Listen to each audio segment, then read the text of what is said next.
Bem, hoje o vídeo não vai ser sobre a leitura da Bíblia exatamente, mas a gente vai falar sobre algumas coisas legais. A primeira delas é que eu comecei a fazer o canal lendo a versão ARC 95, que é Almeida Revista e Corrigida. Acontece que a leitura estava um pouco difícil, porque eu não sou muito bom nesse negócio de leitura difícil. E aí às vezes eu não entendia muito bem o que estava escrito. Eu demorava muito tempo para conseguir fazer a interpretação, não para tentar entender o contexto, alguma coisa assim, mas para entender o que estava escrito ali, que era um pouquinho difícil mesmo.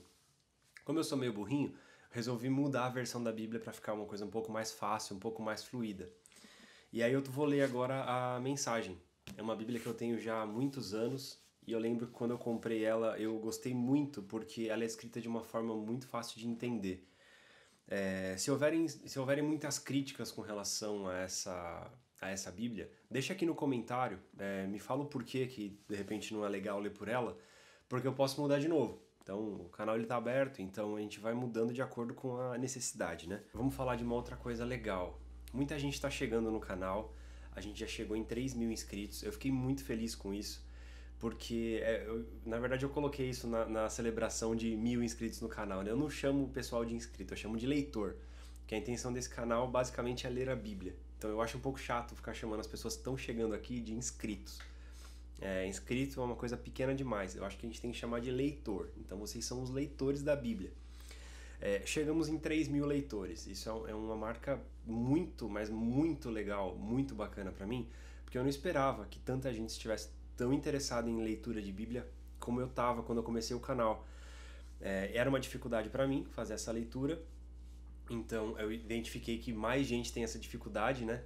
E é legal, vamos junto nessa jornada. Eu espero poder ajudar de alguma forma. Sempre leiam os comentários, deixem seus comentários, porque tem muita gente que conhece muito de Bíblia, que comenta, que eu fico muito feliz. As pessoas contribuem muito para o contexto, para o que aquela mensagem quer dizer, porque já estudaram ou já viram algum pastor pregar. Isso contribui muito, tá? Então continuem fazendo isso porque é muito bacana. Agora, a outra parte desse vídeo é uma coisa que aconteceu pela demanda mesmo dessa galera que chegou.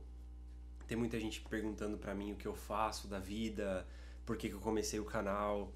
São perguntas que eu vou começar a responder devagar ao longo do tempo, né? Mas minha meta é responder todas elas e trazer a gente para ficar na mesma página. Então eu vou começar falando um pouquinho sobre mim, fazer um resumo de quem sou eu e o que eu faço. Bem, eu me chamo Gustavo Pepinelli, eu tenho 30 anos, eu moro em São Paulo, eu sou noivo da Mariana Moraes, o amor da minha vida. A gente já namora há 5 anos e estamos noivos há aproximadamente quase 3 anos. Vai completar agora em março. E a gente tem planos para casar em 2019. Então a gente tá começando a entrar nesse universo de casamento aí, tá uma correria muito grande. E junto com ela também eu tenho um projeto que é o Marigu. A gente tem até um canal, eu vou deixar o link aqui na descrição, tá? A gente toca músicas para casamento e para outros eventos também, como chá de bebê, aniversários. E quem não conhece a voz da Mari, gente, dá um pulo lá no canal Marigu e fala pra mim se ela não canta muito. Né? Eu sou suspeito para falar, eu sei disso. Mas ouve lá e me fala. Bem, eu sou formado em administração. Eu trabalhei na área de administração, eu trabalhei na verdade no e-commerce. Eu fui da área comercial de e-commerce por mais de 8 anos. Eu já parei, já saí dessa área tem quase 2 anos que eu estou trabalhando com outra coisa, de lá pra cá que eu já vou falar também. Mas eu trabalhei muito tempo com e-commerce, foi um período de muito aprendizado para mim, sem dúvida alguma. Eu comecei muito novo e eu cresci muito rápido e algumas coisas nesse caminho eu mudaria. Se eu fizesse de novo, eu faria diferente. Mas hoje eu estou contente com a decisão que eu tomei. Eu acredito que tenha sido a decisão mais sábia que eu tomei na hora. Eu saí por conta, né? Eu decidi. Foi uma decisão um pouco longa, demorei para tomar essa decisão de fato e aplicar. Mas eu tomei a decisão de largar o e-commerce e seguir na profissão que o meu pai já segue há 27 anos, que é a luteria. Quem não sabe, o luthier é o artesão que constrói instrumentos de corda. No nosso caso, a gente é especialista em violões clássicos, violas caipiras e cavaquinhos. E desde quando eu comecei aqui há quase 2 anos, eu tenho trazido aqui alguns conhecimentos de violão folk. Então eu tenho estudado muito os violões folk. Eu estou construindo, então já já tenho algum conhecimento de instrumentos folk. E embora os outros instrumentos sejam especialidades do meu pai, eu pretendo também aprender a construção deles e dar continuidade para esse nome que a gente já criou. A marca é Pepinelli. Quem quiser ouvir um pouco dos nossos instrumentos, a gente também tem um canal aqui no YouTube só para catálogo, tá? Então, se você quiser conferir lá, vou também deixar o link aqui na descrição. E se você souber de alguém que está buscando um violão que seja de qualidade, já indica a gente também. Eles são instrumentos construídos todos em madeiras maciças e tal. Ele tem um outro apelo, é um outro tipo de produto. Então é um produto com valor agregado e é importante saber disso na hora de indicar esse tipo de instrumentos. Bem, hoje eu moro com os meus pais e eu pretendo sair daqui só quando for casar mesmo. Então tem um aninho aí para conseguir desenvolver o meu lar junto com a Mari. Eu nasci num lar evangélico, meus pais eram batistas quando eu nasci. Eles eram de uma igreja bem pequena, próxima à minha casa, aqui em Utinga. Depois de um tempo, eu acredito que eu já tinha quase uns 5 anos de idade, quando eles mudaram de igreja, eles foram para a primeira igreja batista em Santo André, e eles ficaram lá por um bom tempo. Eu até ia no culto com eles, eu às vezes ficava na salinha das crianças lá, mas eu não gostava. Então, toda vez que eu podia, eu escapava. Ficava jogando bola na rua, ia fazer qualquer coisa, menos ir pra igreja, porque eu não gostava, não. E aí, aproximadamente com uns 13 anos para 14, eu conheci uma outra igreja em Santo André. Meus pais começaram a ir nessa igreja, convidaram eu e a minha irmã pra gente ir também. E a gente gostou mais dessa igreja do que da outra que a gente ia. Então, a gente começou a ir um pouquinho forçado no começo, mas depois a gente começou a fazer umas amizades. A gente começou a frequentar o Ministério de Jovens e aí a coisa foi ficando mais agradável, então a gente começou a ir. E aí a gente foi num acampamento, né, de jovens dessa igreja, e aí nesse acampamento rolou um monte de confusão, o Ministério de Jovens deu uma quebrada, enfim, uma história meio longa. E aí, cara, isso a gente já tinha mais ou menos um ano de igreja, um ano e pouco de igreja. E aí minha irmã foi convidada a ser líder do ministério. Eu comecei a tocar também no Ministério de Louvor, então eu comecei a me envolver um pouco mais com o ministério. Bem, daí eu não saí mais, continuei tocando no ministério por muitos e muitos anos, eu fiquei nessa igreja num total de, eu acredito que uns 15 anos, 14 ou 15 anos mais ou menos, e aí eu fui bastante ativo. Depois desse lance da minha irmã ter virado a líder dos jovens, teve uma troca muito grande de líderes, muito tempo depois, assim, muitos líderes entraram e saíram, muita gente deixou de frequentar o Ministério de Jovens, teve muitas mudanças. E a última grande mudança que eu participei foi em 2011, que eu ajudei na construção do ministério. Ajudei a criar um nome, ajudei a criar a identidade visual, além de tocar no louvor, ser líder de grupo pequeno, ajudar na liderança dos jovens mesmo. Cara, eu fiquei bem envolvido nessa época, dos jovens da igreja. E aí eu comecei a ficar descontente de novo com algumas coisas que aconteciam lá nessa igreja. Isso foi mais ou menos em 2014, se eu não estou enganado.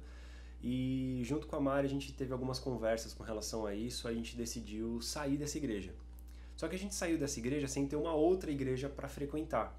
Então durante um bom tempo a gente ficou visitando novas igrejas.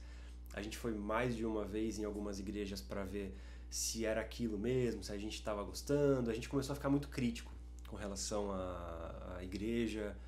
Isso não foi nada legal, porque a gente fica crítico demais com a igreja e esquece que, cara, são muitos homens que trabalham lá.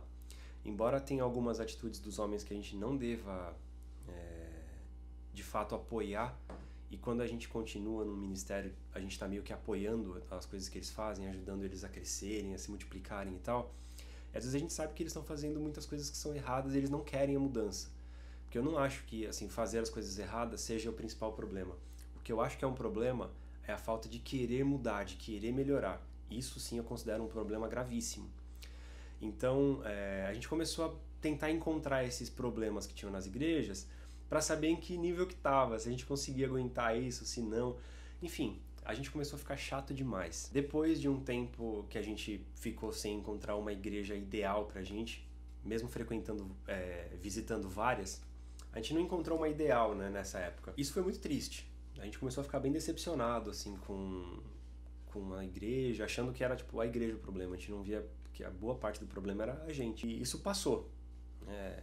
A gente está frequentando hoje uma igreja que fica em Santo André também, a Igreja Batista Urbana, a gente está muito feliz lá. A gente está frequentando há mais ou menos um mês, mas mesmo assim a gente já ficou muito contente com o lugar, com a proposta da igreja, com a visão deles, então provavelmente a gente deva continuar lá. Provavelmente a gente deva continuar lá nessa igreja. Bem, e aí eu vou reforçar então, para finalizar esse vídeo, para falar um pouco do intuito da criação desse canal. No meio dessa procura maluca por igrejas, eu comecei a sentir uma necessidade de ler mais a Bíblia, de ter um pouco mais de intimidade com Deus. E eu comecei a ler. Só que assim, eu percebia que eu lia, dava uma esfriada, depois de umas 2 semanas eu pegava para ler mais um pouco, aí depois passava um tempo eu lia mais um pouco, comecei a ver que eu estava meio relaxado para a leitura da Bíblia. Coisa que acontecia na minha vida desde quando eu era adolescente. Eu nunca tinha pegado a Bíblia para ler e conseguido me dedicar mesmo à leitura e ler do início até o fim. Muita gente fala para mim, começa pelo Novo Testamento. Gente, eu sei que a leitura do Novo Testamento é um pouco mais agradável, tá? Um pouco mais dinâmica, ela te envolve um pouco mais, talvez por conta da língua que ela foi escrita originalmente. Mas a minha intenção não era essa. Eu já li muita coisa da Bíblia porque eu frequento a igreja há muitos anos. E às vezes nem li, mas eu vi alguma pregação sobre o tema e tenho algum conhecimento. Mas assim, eu queria fazer uma leitura livre de religiosidade, livre de coisas que me falaram para eu tentar entender da minha forma o que eu estava lendo. Então eu comecei esse projeto. Tive uma conversa com a Mari, falei, amor, eu vou começar a ler e acho que a única forma de eu conseguir ter um comprometimento com a leitura seria eu ler e fazer um resumo desse capítulo. Só que se eu fizer só esse resumo desse capítulo, em pouco tempo eu vou esfriar de novo. Eu não vou ter a vontade de ler. Então eu vou fazer assim, eu vou gravar um vídeo e eu vou postar num canal, eu vou ter o compromisso de postar, toda semana eu vou ter que postar, porque isso vai me ajudar, né, a ter essa motivação. E ela me apoiou, ela falou, faz isso, acho que vai ser bem positivo pra você e tal. E aí eu comecei e falei pra ela, eu não vou falar pra ninguém que eu fiz esse canal. Eu vou deixar que Deus vai trazendo as pessoas conforme a vontade dele. E acontece que eu já tinha esse canal criado há um bom tempo, que eu postava algumas coisas de games há uns anos atrás. Então eu já tinha criado esse canal e eu tinha criado uma trigger em um aplicativo que chama IFTTT. É If This Then That. É uma coisa tipo condicional. Se isso acontecer, faça isso também. Esse aplicativo ele condicionava para que toda vez que eu postasse um vídeo no YouTube, esse vídeo ele fosse postado também nas minhas redes sociais. E eu esqueci que eu tinha esse negócio aí. Daí quando eu postei meu vídeo, eu postei à noite, que é o primeiro vídeo aqui do canal, que eu falo de Gênesis de 1 a 3, e eu falo um pouco da intenção desse canal. Eu postei e fui dormir. No outro dia de manhã, tinha um monte de comentário num post do Facebook meu, comentários, curtidas. E aí eu fui olhar e, cara, tinha... Aí tinha um monte de gente comentando, dizendo que a ideia era sensacional, que queria entrar nesse projeto comigo, enfim. Não foi da minha vontade, então eu já tinha feito a minha oração para que Deus fizesse conforme a vontade dele. Daí ele fez. E eu falei, então beleza, eu vou falar para as pessoas então. Porque eu identifiquei que muita gente também tem o interesse em ler, mas tem a dificuldade. Então decidi fazer e contar mesmo para todo mundo que quiser saber, eu falo e convido para entrar nesse projeto junto. Porque no final das contas, todo mundo vai crescer e aprender mais da Bíblia, né? Antes de gravar qualquer capítulo, antes de falar qualquer coisa para as câmeras, eu faço uma oração e eu entrego para Deus para que a vontade dele seja feita. Eu sempre faço isso. Então assim, se você está nesse canal, se você se inscreveu aqui, se você está acompanhando a leitura, se você tem a vontade de acompanhar, saiba que você é a resposta de oração. Então, sinta-se muito bem-vindo. Deixa seu comentário toda vez que você assistir um vídeo. Eu acho muito importante a gente interagir para aprender mais da palavra. Às vezes as pessoas têm conhecimento do contexto do que estava acontecendo na hora. Isso é muito rico para a nossa leitura. E acho que é isso. Pretendo fazer mais vídeos falando sobre mim, sobre as coisas que eu faço e desenvolver um pouco mais essa intimidade entre a gente. E os comentários são um excelente campo para a gente interagir. Então, manda comentário lá que eu tento sempre dar coraçãozinho e comentar e a gente conseguir se conhecer melhor. Seja muito bem-vindo.